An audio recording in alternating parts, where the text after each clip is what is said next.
Welcome. Just a little bit about us here. We are a group of men and women from diverse age groups, backgrounds, and levels of education who are interested in scientific research and general evidence that points to God's existence, character, and the Bible's reliability. We lean toward STEM topics, but we're not limited to those. Our email address is there if you want to get on the email list.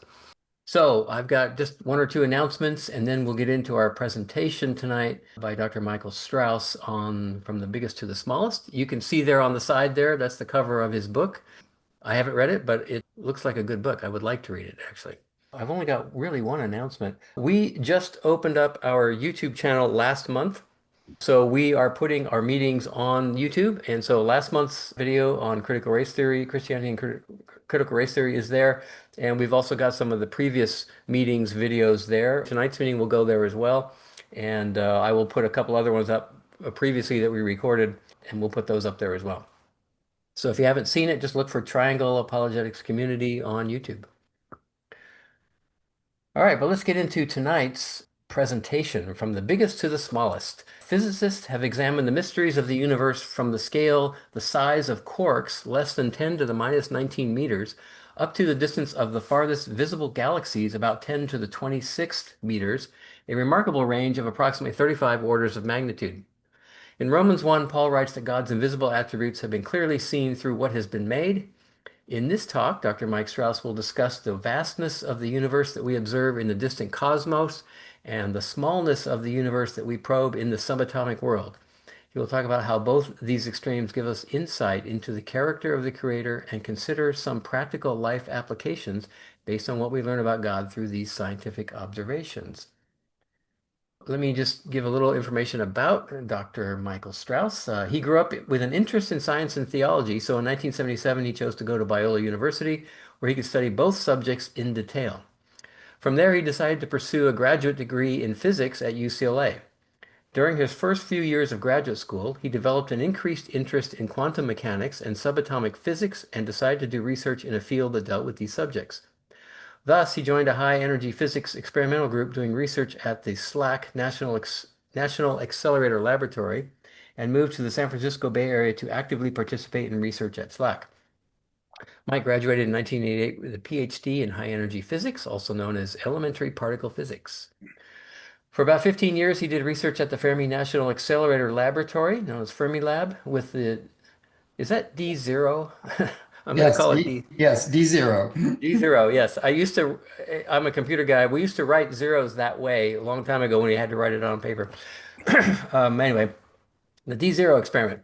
Currently, his research is conducted at the European Organization for Nuclear Research, otherwise known as CERN, where he's a collaborator on the ATLAS experiment. This is one of two experiments that use data from the Large Hadron Collider to discover the Higgs boson in 2012. All right, so with that, please welcome Mike. I'm going to make you a co-host, so let's do that. So you can share your screen. I'm going to stop my screen share, and Mike, you can take it away here. There we All go. right, let me share my screen. So can you see that? Yes. All right. Well, thank you for having me. I'm excited to be here. As was said in the introduction, I'm a professor at the University of Oklahoma, originally from California, so that was quite a move, but no snow either place.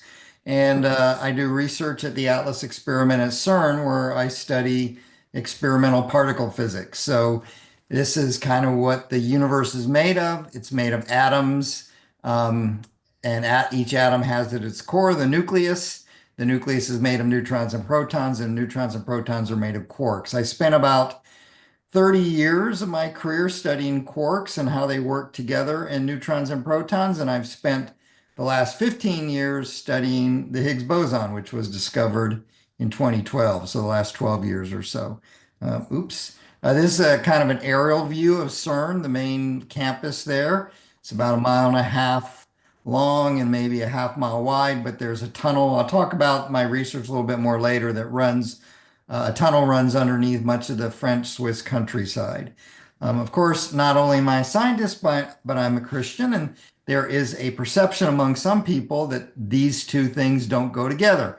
science and Christianity, that one is based on objective evidence and one is based on subjective feelings, and you have to kind of check your brain at the door to be a Christian. But that's really not the case, as we know. That's what this group is all about. Science and the Bible have a common author. We believe God is the author of Scripture and the creator of the universe, and science and the Bible then should reveal a common truth. That same author should speak with a common truth when he speaks either in nature or when he speaks through his word. And of course, this is not just my idea, this is a biblical idea. Throughout many passages in Scripture, it talks about how we see God in the creation. Psalm 19:1 is a classic example of this that says, "The heavens declare the glory of God, and the skies proclaim the work of his hands." Um, so, as a scientist, I get to look at God's creation and I get to see details of what he has created. I have a friend who is an artist, and these are some of his pictures. He actually is a pretty good artist. One of his paintings hangs in the Oklahoma State Capitol building. But he says that when you look at a piece of art, you see the soul of the artist. And an expert in art will see things in the painting that I won't necessarily see because I'm not an expert. I took an introduction to art class in college, and I remember learning things that I never knew, like how an artist will use light to draw your eye to a certain part of the painting, or he'll use the way people are looking so that you will draw your eye to a certain part of the painting. And the point of that is that when you see an expert in art looking at a painting, they will see much in the art that I, as a non-expert, will not see. And so, in some sense, I get to be an expert looking at God's painting, his creation. And there are things about his character that I may be able to see and point out that the non-expert might not see. And so, we're going to kind of explore some of that this evening in the talk. But one thing that I notice when I first look at ideas about God is that I have questions for God. Now, your life may be different than mine, but in my life, God often doesn't work the way that I think he should. The circumstances in my life don't always go as I think they should. There are times when God seems distant, and I, wonder where he is. And if you're like me, then I'm sure you have questions about God as well. Does he really know what's going on? There are examples in life that don't seem fair, and at times I just don't get it. Of course, I'm not the first person that has questions for God. If we were to go back to 700 BC, we would read the prophet Isaiah. The prophet Isaiah lived in a time when the northern kingdom of Israel had actually been conquered by Assyria, and the southern kingdom of Judah was under attack from Assyria and was in decline politically and economically. The people had turned away from God, and it actually seemed that God had forsaken them.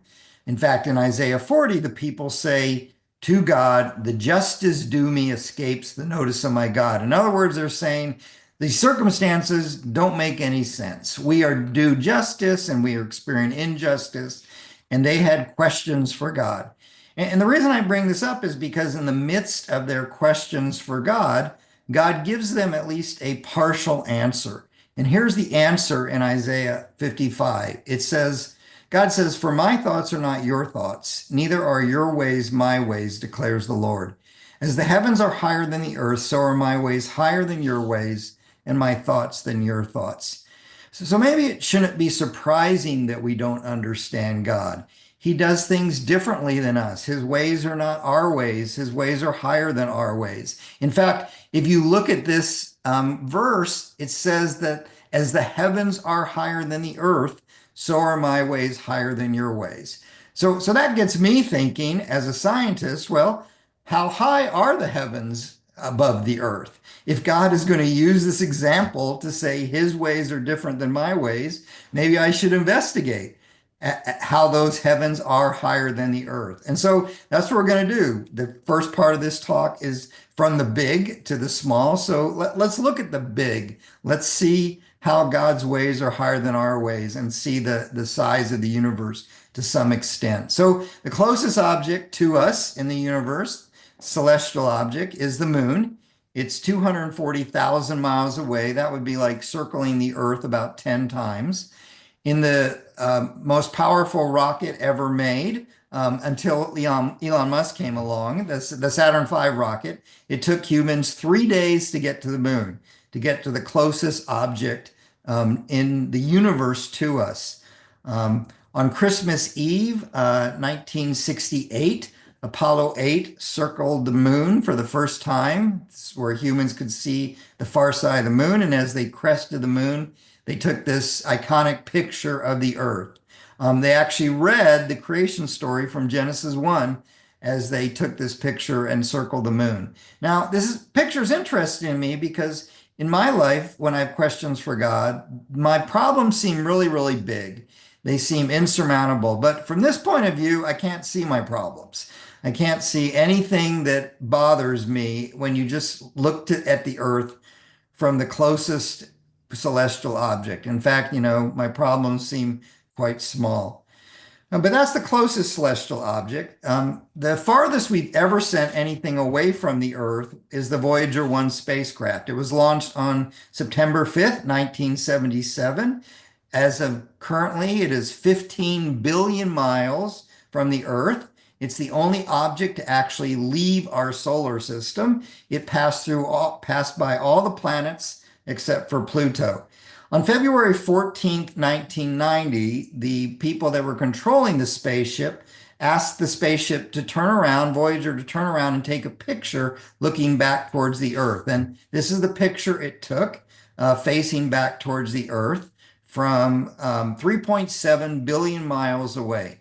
And if you look right there, you can see the Earth as it looks from 3.7 billion miles away. Carl Sagan said, on that dot, everyone you have heard of, every human being who ever lived out their lives, there on a mote of dust suspended in a sunbeam.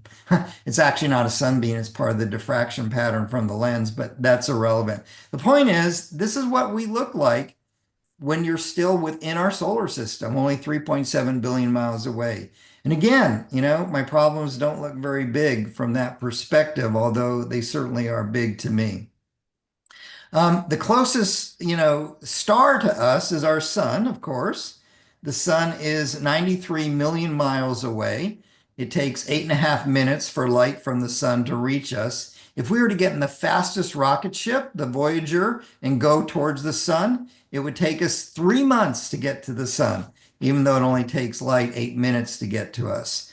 The sun is gigantic, even though it's just kind of a medium-sized star. This is the size of the Earth compared to the sun. You could put about 1 million Earths inside of the sun. So it gives you some idea of the scale of the universe again. The Earth, which seems so big to us, is a little dot next to the sun. The closest star to us, other than the sun, is Proxima Centauri. In the fastest rocket ship we've ever made, it would take about 50 to 100,000 years to get to the nearest star. And so, as you know, the distances then, the galactic distances are so far that it doesn't make sense to use miles to try to gauge the distances if it takes 100,000 years to get to the nearest star. So we count distance by light years. Light years are the distance that light travels in a year. And light travels 5.9 trillion miles in 1 year. So 1 light year is the distance light travels in a year, 5.9 trillion miles. Now, it's hard to even imagine what a trillion is, and a light year is 5.9 trillion. So to figure out how big a trillion is, suppose you were to count one every second. So you start counting 1, 2, 3 every second. It would take you 11.5 days to count to 1 million. It would take you about 32 years to count to 1 billion. And it would take you almost 32,000 years to count to 1 trillion. So well beyond recorded history, 32,000 years to count to 1 trillion. And a light year is 5.9 trillion miles away. And this star is 4.25 light years away. 25 trillion miles away is the nearest star to us. Remember what God said. He said that his ways and his thoughts are as high as the heavens are above the earth. And the closest star is 4.25 light years away, or 25 trillion miles. Um, but there are more stars out there as we move farther away from the Earth. Those stars are often mentioned in the Bible. In Job 38, we mention the constellation Pleiades, which are these seven stars together. Uh, God says to Job, we'll come back to this. Can you bind the chains of the Pleiades? Can you loosen Orion's belt? Can you bring forth the constellation their season, or lead out the bear with its cubs? That's the Big Dipper. Do you know the laws of the heavens? Can you set up God's dominion over the earth? So the seven stars, the Pleiades, are different distances from us, but they're about 444 light years away. So traveling at the speed of light, which you can go around the earth 8 times in a second, it would take 444 years to get there. And these are mentioned, of course, in Job. Maybe the most well-known constellation, or most recognizable constellation, is Orion. It's people all know Orion's belt and Orion, but if you look up here, this is the star Betelgeuse. It's 642 light years away. It's a supergiant. You thought our sun was big, but Betelgeuse itself is a supergiant. This is what it would look like up close.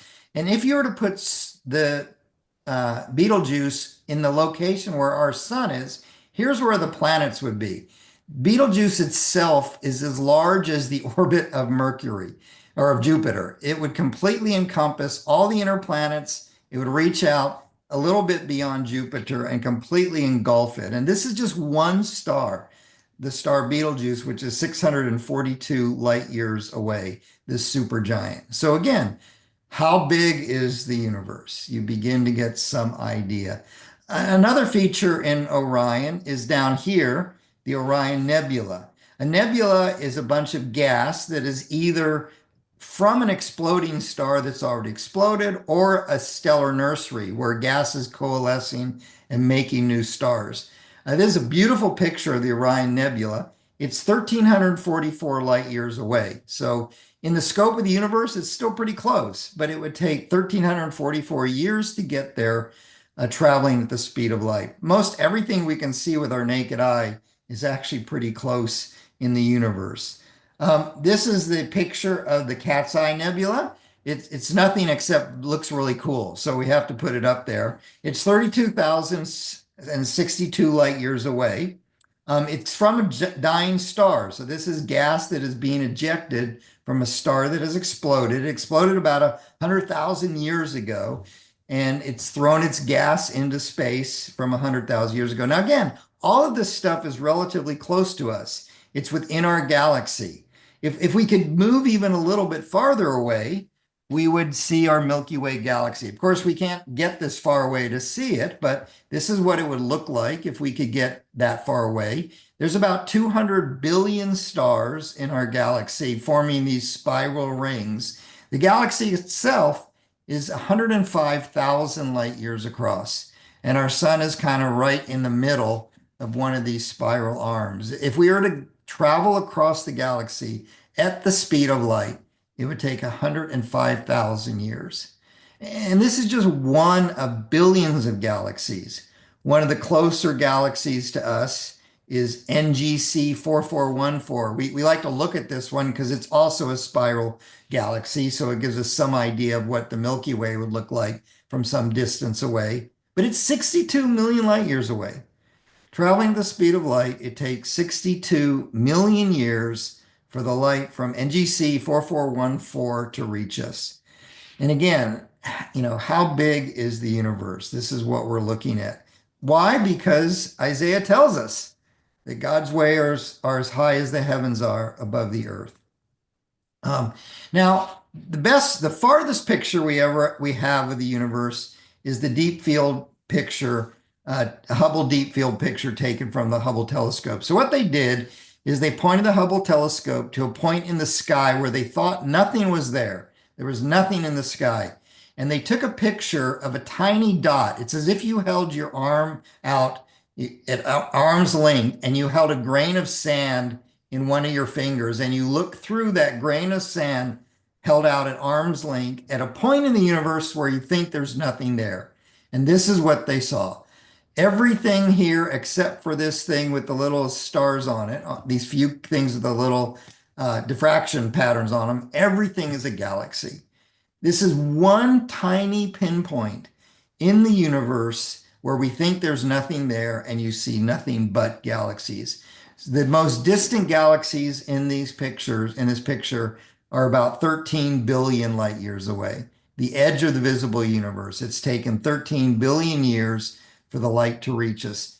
There are at least 100 billion galaxies in the visible universe, what we can see, and there are at least every galaxy has 100 to 200 billion stars. And this is, again, just what we can see. It's called the visible universe. Why is this so remarkable?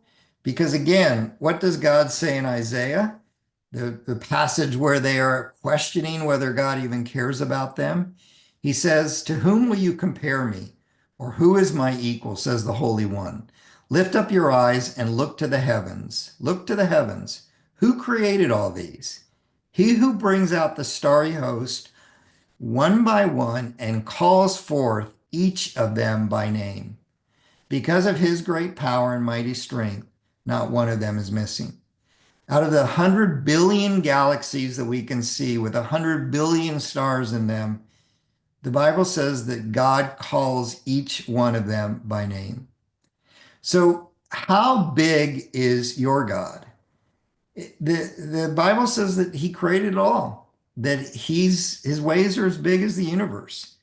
And my problem when I have problems in life is I want to put God in a little box and I want him to do things the way I think he should. And God is always telling me that my box is too small because his box is bigger than the universe itself. He knows each of the stars by name. So that's the big of the universe, the size a little bit, the scope of the universe. I want to move now to the small of the universe. And again, we can learn things from the small. Romans 1:20, the verse that I put in the abstract, says, "For since the creation of the world, God's invisible qualities, his eternal power and divine nature have been clearly seen, being understood from what has been made, so that people are without excuse." So again, as a scientist, I want to see what I can learn about God's character from his creation. This verse exhorts us to look at his character, his invisible qualities from what has been made, from what he has made. So we should not just see some vague idea of God. We should actually see his qualities to some degree. And so now I want to dig from the big and go into the small. So when we talk about the small, let's start with something familiar, a glass of water. This is kind of what we talked about at the beginning. Water is made of molecules. And it's hard to explain how small a molecule is. There are about this many water molecules in a cup of water. So, that's a lot. I don't even know what that number is. I don't even, know how to say that number, but there it is. That's in one cup of water, this many molecules. And of course, molecules are big compared to what I study. The molecules are made of atoms. Atoms are about 1/10 the size of a molecule. And it's hard to imagine even how small atoms are. So let me give you an example. There are as many atoms in a golf ball as there are golf balls could fit inside the whole Earth.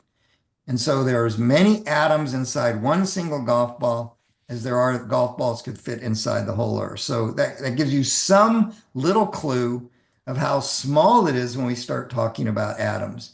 It's remarkable with what we can do with our technology. Here is a picture from a scanning tunneling microscope that allows us to see individual nickel atoms all lined up. In fact, you could put a million of these atoms along the diameter of a very tiny grain of sand. And yet we can see these individual atoms. And we can do more than that. We can actually manipulate atoms. A company that I will remain nameless, you can guess, actually manipulated atoms on a surface. And so you can actually see individual atoms. So we are in a world of the quantum reality where we can actually manipulate things at the quantum level. I'll describe that terminology in a second, but you probably know that. So, but the atoms are still relatively small. Inside every atom is a nucleus. It's about 10,000 times smaller than the atom. In fact, we don't really draw atoms very well. We actually draw atoms like this where we can always see the nucleus, but that's not really a good drawing to scale. So let me give you something more familiar. I don't know if you recognize this, but this is a picture of Cary, North Carolina, with the airport there. And if you were to take a baseball and stick it in some random place in North Carolina, that would be the nucleus. So the nucleus, if I'm going to make the nucleus the size of a baseball, then the atom would be a few miles in diameter. And so again, if you really want to draw an atom, you would never see the nucleus because it's so small. So there's the nucleus, but nuclei are pretty big. They're made of neutrons and protons, which are again 10 times smaller than that. And then neutrons and protons are made of quarks, something I studied for about 15 or 20 years. Quarks, we don't know how big they are. We know they're at least less than 10 to the minus 19th meters. And again, it's so difficult to describe how small that is. So let me give you some example.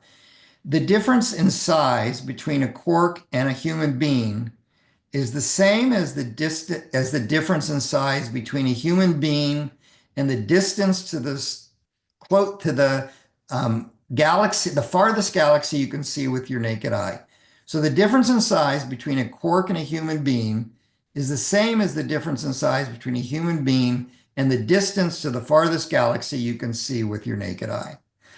So this is what I've studied, quarks, and let me talk a little bit about how I study them since we're talking about the smallest. So this is the Large Hadron Collider at CERN. It's a tunnel that's about 17 miles in circumference. It goes under the Swiss-French countryside. This dotted line here is the border between Switzerland and France. Here is the Geneva airport. Here's the city of Geneva over here. And if you were to go about 100 meters underground, you would see all these superconducting magnets. They bend protons around this large 17-mile ring. There are two pipes, one carrying protons in one direction and one carrying protons in the other direction at the speed of light. And then in 4 places around the ring, we bring these two beams of protons moving in different directions together. And 40 million times a second, we smash protons together. So basically 24 hours a day for about half of the year, 6 months of the year, we smash protons together 40 million times a second. And the goal is to understand the universe. It's kind of like smashing cars together to figure out how cars are put together. But when the protons collide, we have to build a big detector like a camera to see the collision. So you'd have protons moving one direction in the tunnel, protons moving in the other direction in the tunnel, 40 million times a second. They smash inside this detector. The detector is gigantic. The detector I work on is called ATLAS. It stands for a toroidal LHC apparatus. And here are people, just a drawing of people to give you some scope of the size. So protons come in 40 million times a second. They smash in the middle. We take pictures of that collision. The pictures look something like this. This is the debris from the collision of two protons. And from this debris, we are able to understand the structure of the universe. So this is what I do. This is the smallest we can go.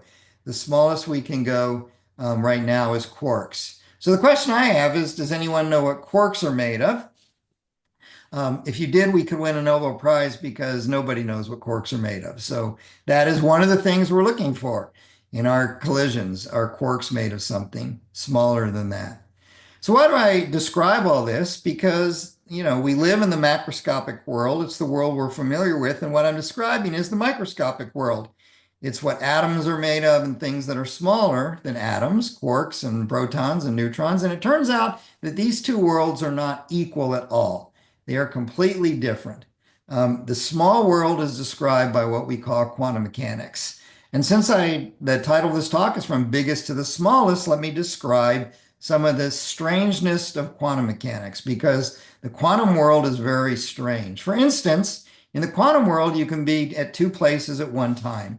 This is all true. These are things we know from experiment. You can be at home doing your laundry, and you can be laying at the beach in the Bahamas all at the same time. The problem is that when somebody comes and sees you, once you're noticed someplace, you cease to exist in the other place, and you only exist in one place. So as long as no one knows where you are, you can be at two places. But if someone finds you, then you cease to exist in the other place.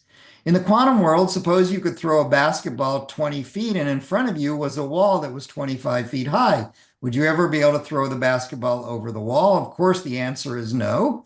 But in the quantum world, you can. Every once in a while, the ball will appear on the other side of the wall. It's something we call tunneling because it's as if the ball actually tunneled through the wall, which it didn't, but it does go through the wall. And I guess it does tunnel. And another weird thing in the quantum world is things called virtual particles. So suppose you're sitting down, for your Easter meal. You probably won't have turkey at your Easter meal. Well, in the quantum world, particles can appear from nowhere and disappear. It's as if you're sitting down here and a piece of cherry pie appears for a moment and then disappears. Actually, it's a piece of cherry pie and a piece of anti-cherry pie because it's always a particle and an antiparticle, and they always appear for a moment and disappear. And this happens all the time in the quantum world. It's very common, actually, these virtual particles. Suppose you were to be in the quantum world. Well, let's talk about a game like baseball. Well, in baseball, we know how it's played. The pitcher throws the ball, it goes across the plate, and the batter swings at the ball. It's kind of hard to describe quantum baseball, but it probably look something like this. You don't really know where the ball is, and you don't really know how fast it's going, but it's even more bizarre than that. Don't blink, you'll miss something, right? So in quantum baseball, let's look at that again. You throw the ball, and because there are things called virtual particles, for a moment, the baseball could actually change to a bowling ball and an anti-bowling ball, even though the bowling balls are much, much heavier than the baseball. They could appear for a moment, but you can't get something from nothing, so they go away, and you get your baseball again. And this happens all the time in the quantum world. Let me give you a real example of virtual particles in the quantum world. So here's a proton. It's made of two up quarks and a down quark. And this is what a proton is made of. But every once in a while, you will get virtual particles appearing inside the proton. So for a moment, you might get a top quark and an anti-top quark appear inside the proton. Now, this is strange because the top quark weighs 175 times more than the proton itself. So for a brief moment, you increase the mass of the proton by 350 times. And then they go away because you can't get something for nothing. But it's weird because you might think, well, why are you even telling me this? What's going on? It turns out that the proton's mass is finely tuned. If you were to change the proton's mass by a very small amount, you would not have stars that burn like our sun stably, or you would not have the kind of nuclear reactions that we need for the Earth, inside the Earth, to generate its heat and things like that. So you would not have a world that's hospitable to life if you were to change the mass of the proton just a little bit. And the mass of the proton is finely tuned by these top quarks.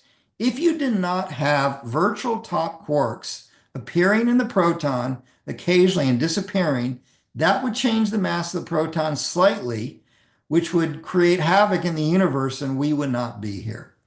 So it's because of virtual top quarks in the proton that finely tune the proton's mass that allow us to exist. So quantum mechanics is weird. It is the small that we go, from the big to the small.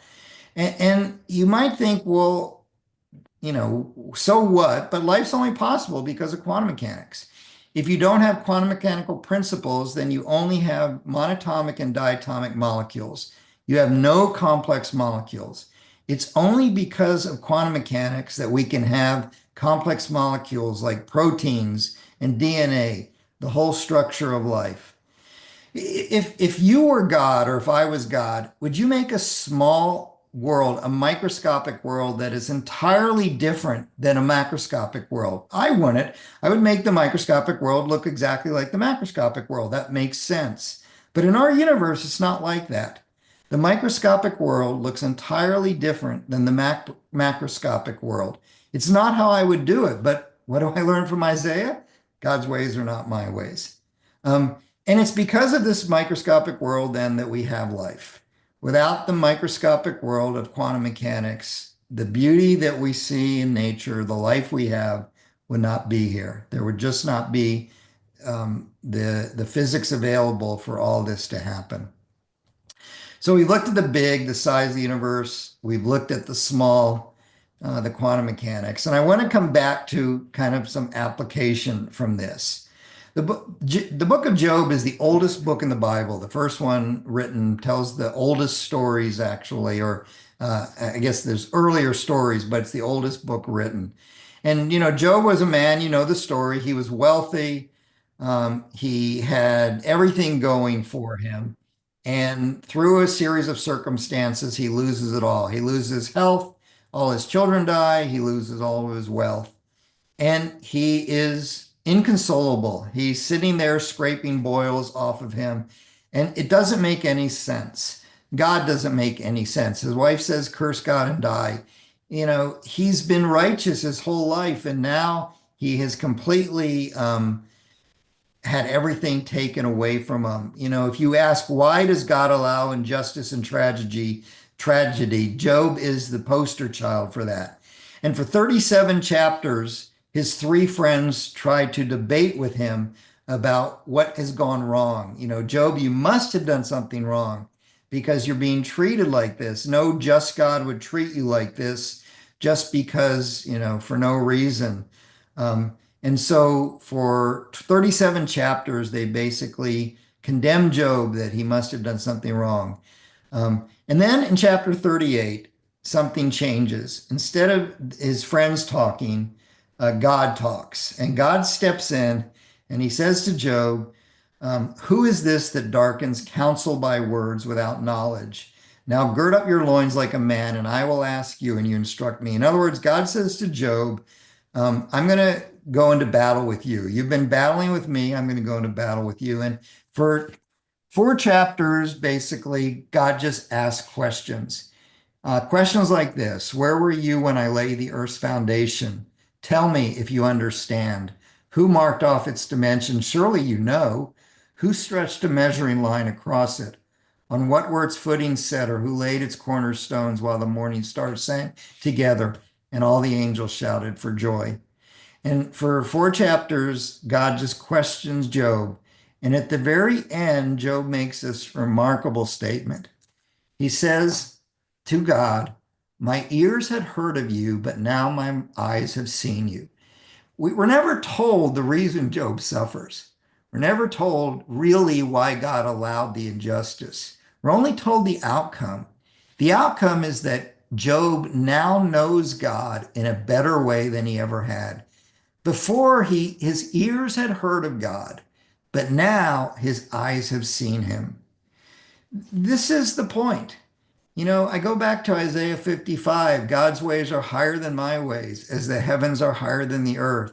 I mean, my ways are about a comfortable life and making more money and having good health and everything like that. And God's ways are not that. God's ways are he wants me to know him better.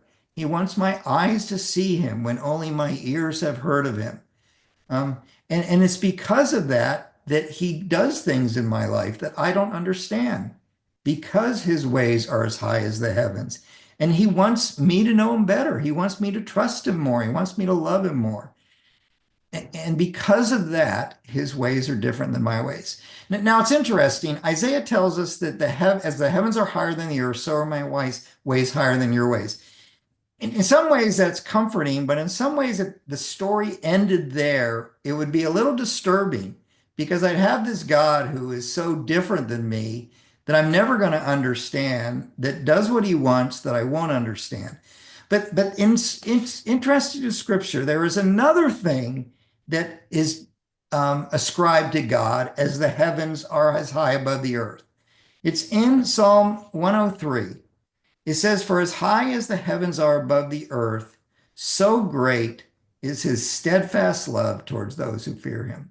I mean, in both these circumstances, God could have used any dimensions. He could have said, as far as Jerusalem is for Rome, that's how different my ways are.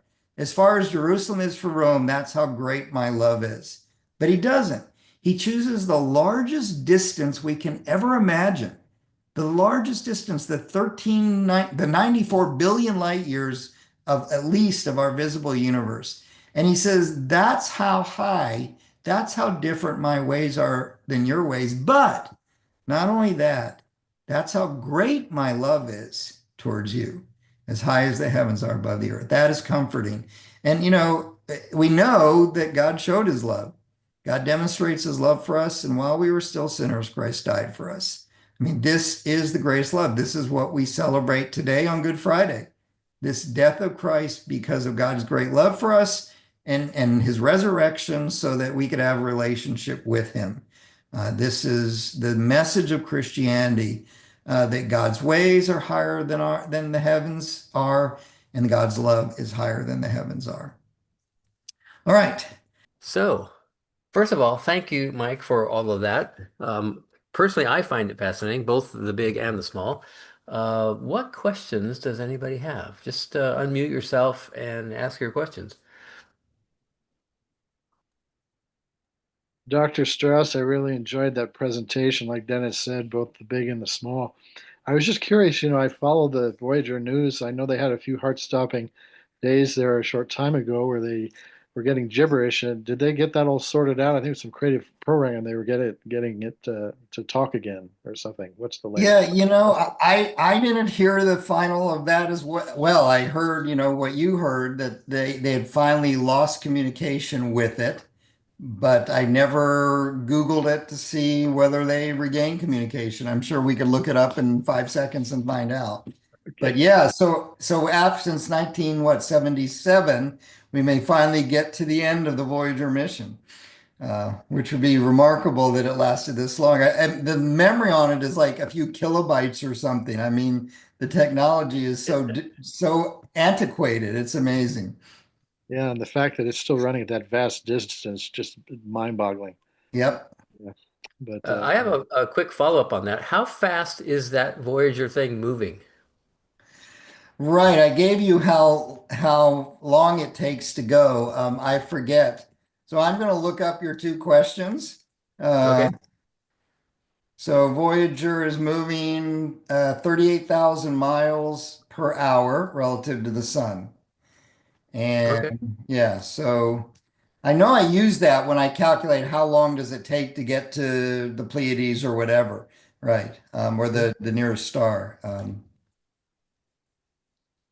let me look up the other one. I think they may have sorted it out where they got it to some creative programming. Yeah, they resolved the problem. Yeah, Yep. so that's what I was thinking. Yeah. Yeah. Yeah, it's amazing. That thing is remarkable. 9 lives that thing has. Quantum physics is fun and exciting and strange. So if I, as a layperson, were to start reading up on quantum mechanics, where should I start now that you've given me at least a sneak peek into what to expect? I get that question a lot as to what is the best kind of lay description of quantum mechanics. And I don't have a good answer. I have never found a book that I really like that is kind of a lay description of quantum mechanics. I've read some that I'm not super happy with. Yeah, I don't have a good answer for that. I need to keep doing that investigation because people ask me all the time. So What about your book? Does it cover any of that? no, it doesn't. Not at Okay. all. Again, the internet's an amazing thing. I think if you Google quantum mechanics at a basic level, you will probably get something that's pretty good. All The right. problem, the problem with trying to find something good on quantum mechanics, to be honest, is often people will take it beyond what a physicist would take it.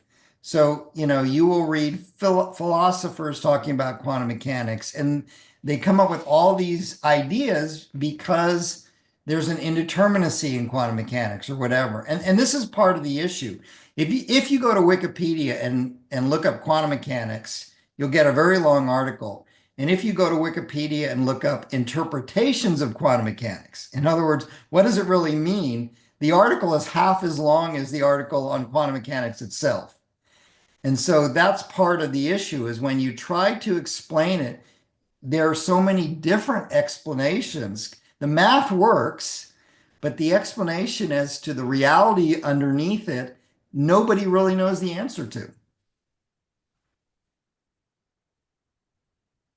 Okay, I've got another question, but if anybody else has one, jump in. Okay, so my question was when you're talking about smashing protons, uh, do you get different reactions depending on what kind of proton it is or what? No, so again, it's a quantum mechanical effect. When protons smash, there is a probability that X number of things could happen with different probabilities. And so the things that happen a lot, we don't care about. We already understand those. It's the rare things that happen. So when you get 40 million collisions a second, we actually can't record 40 million collisions a second to a device, to a tape or a disk to analyze later. We can record about 2 or 3,000. So what we have to do is within 25 nanoseconds after the collision, we have to ask the question, does this collision look like it might be something rare rather than normal, rather than usual? And if we think it might be rare, we write it to disk. We call that a trigger. And so the trigger is things that we think would be signatures of something that is more unusual than usual. But what happens is all developed by quantum mechanics. So a Higgs particle is created on average once every 10 billion collisions. And that is just because that's the probability of those protons creating a Higgs particle. That was going to be my next question. So the Higgs one must be a special, very rare occurrence. Yep, once every 10 billion collisions. Now, again, you're colliding 40 million times a second. So I once did the math, you create a Higgs every few minutes or something. Right, but you have to catch it. And you have to catch it, right? So you have to say, so that the Higgs actually only exists for 10 to the minus 22 seconds, and it decays to other particles. And so you have to say what might be the signature of a Higgs decay, and that's part of your trigger. If you see that signature, then you write that event to tape. Right, I hope you're not writing it to tape first. I'm a computer. Actually, we are writing things to tape. Yeah. Tape is Oh, one of the most efficient storage devices. Yeah. yes, it's efficient, but it's kind of slow. So hopefully you got something on the front end to buffer that.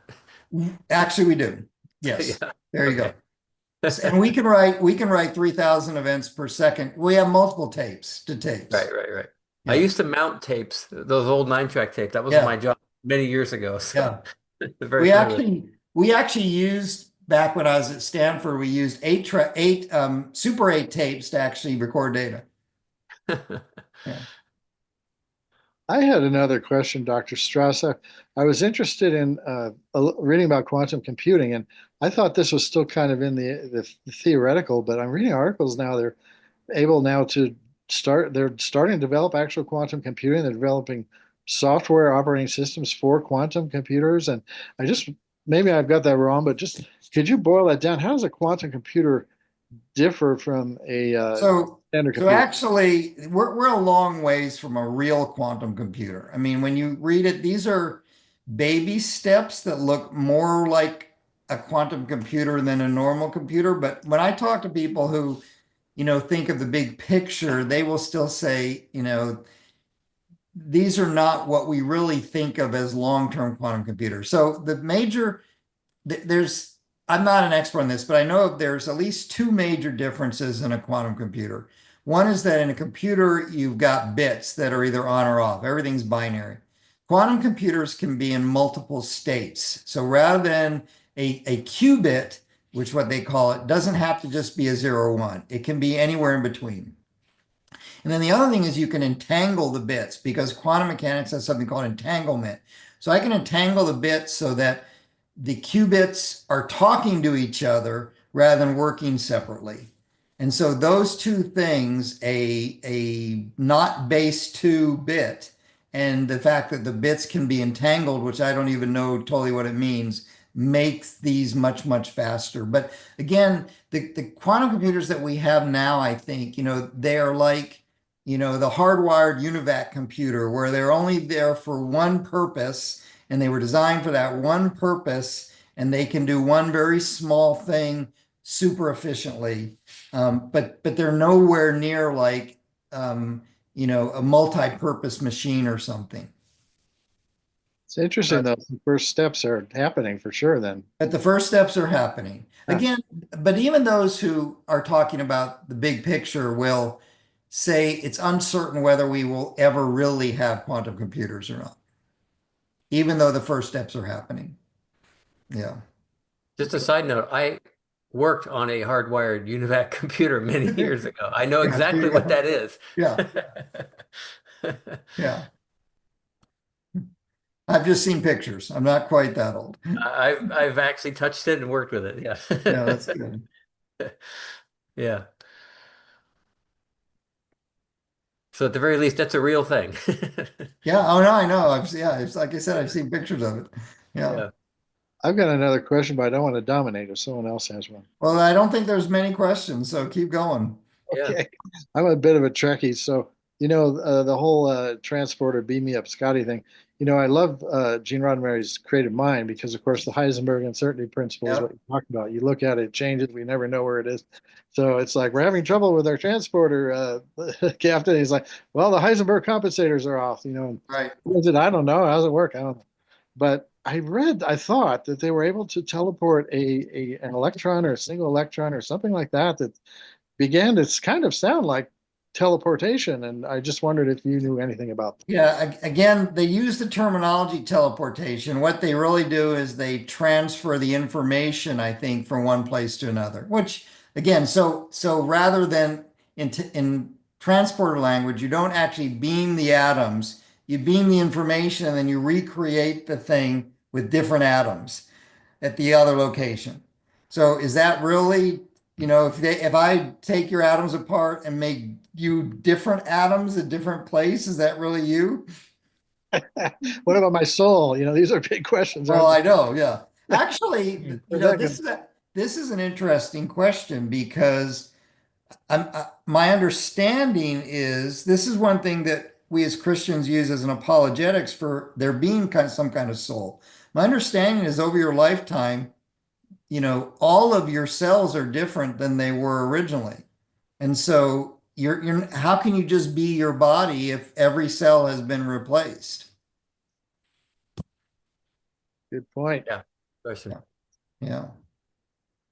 So then to push the Star Trek analogy a little more, then Bones didn't have to worry about his atoms being sent somewhere else, right? That was always his big Well, complaint. no, in Star Trek they do send the atoms, I think, but in the Oh, okay. teleportation they've done so far, they just send the information.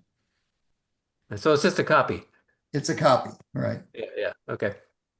Yeah, and now we get to is the copy the same as the original? I mean, every electron is identical and every proton is identical. So if you put it completely together, maybe it is, but I don't, there's a whole bunch of different questions about whether the mind is the brain and things like that, right? Right. Another great topic, yes. Yeah, yeah. Yes, the end suggesting it would be more of a clone then, kind of. Yes, that's right. That's what I would call it, a clone. Yeah. Yeah. Yeah. All right. Any other questions? There's a message in the chat. I Oh, just yeah. put in a quote. It's funny we're talking about that. Uh, I just came across this quote about a week ago, and I love yeah, yeah, the first gulp from the glass of natural sciences will turn you into an atheist, but at the bottom of the glass, God is waiting for yeah, you. Werner yeah, Heisenberg, father of quantum physics. yeah, Incredible, huh? yeah. Christian, apparently. I didn't know that. Yeah, I'll have to go look at sometimes you find quotes on the internet that you have to really find out they were actually said by the person. I Okay. I mean it's very possible, but I think we need to every time I get a quote from the internet, I go back and look for the original, make sure it's really there. Yeah. Well, actually, that one isn't Goodreads, which is a source for Yeah, quotes. that's Incredibly usually pretty reliable. good. Yeah. But well, but anybody can put a quote on Goodreads. Mm, So you okay. still have to go see if you can find the original source. Yeah. Okay. Well, I hope it's original because I love the quote. It's my new It's a great quote. Yeah, I will have to look it up myself. Right. Well, that reminds me of the quote from oh, what was his name now? Um, oh, he was in charge of NASA Goddard. Um, Werner von Braun? No, why am I blanking on his name? I have a video of him saying this very thing, a sentence very much like that, Uh, um, where you climb the rocks, as a oh scientist, yeah, rocks, and you get up there, and all of a sudden you see all these theologians who've been sitting there for centuries. What is, yeah. John, I use that in all my talks. But uh, yeah, now that you can't remember it, I can't remember it either. I So want to say Jastrub? yeah, Robert Yes, Jastrow. Robert Jastrub. Yeah, yeah, yeah. Yeah, Yeah, astronomer and all that. Yeah, yeah. So along the same lines as this quote here. yeah, Yeah, cool. yeah. Good stuff. Well, I was going to, one of my favorite guys was John Polkinghorne. Like, I'm sure you're Mhm. familiar with co-discoverer of the quark, I believe in the late 70s, co-discoverer who, at the peak of his career in quantum physics, told his colleagues one day, came in and said, you know what? I think I'm going to be an Anglican priest. And they said, did you hit your head on the way to work? And so, yeah, do you Yeah, mind? yeah, But he said, it doesn't deal with any of the most important questions of life. Science doesn't answer them. yeah, And he decided to become a priest, and he did. He became an Anglican priest for the last 20 years or so of his life. I saw him out in San Diego when I lived out there at Point Loma. He was lecturing. He's gone now, but he was an interesting guy. Hmm. yeah, yeah. Yeah, I'm doing a quick Google search for quantum mechanic books, but I don't see any again. I've read a lot of them and none of them have been thrilled with. So, okay. All right. Any other questions?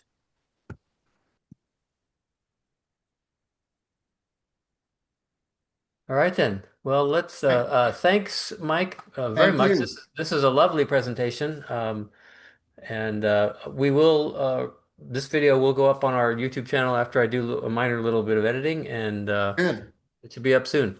Uh, And I don't, I give a lot of talks. I don't think this one has ever been recorded, so I will probably link my YouTube channel to that as well.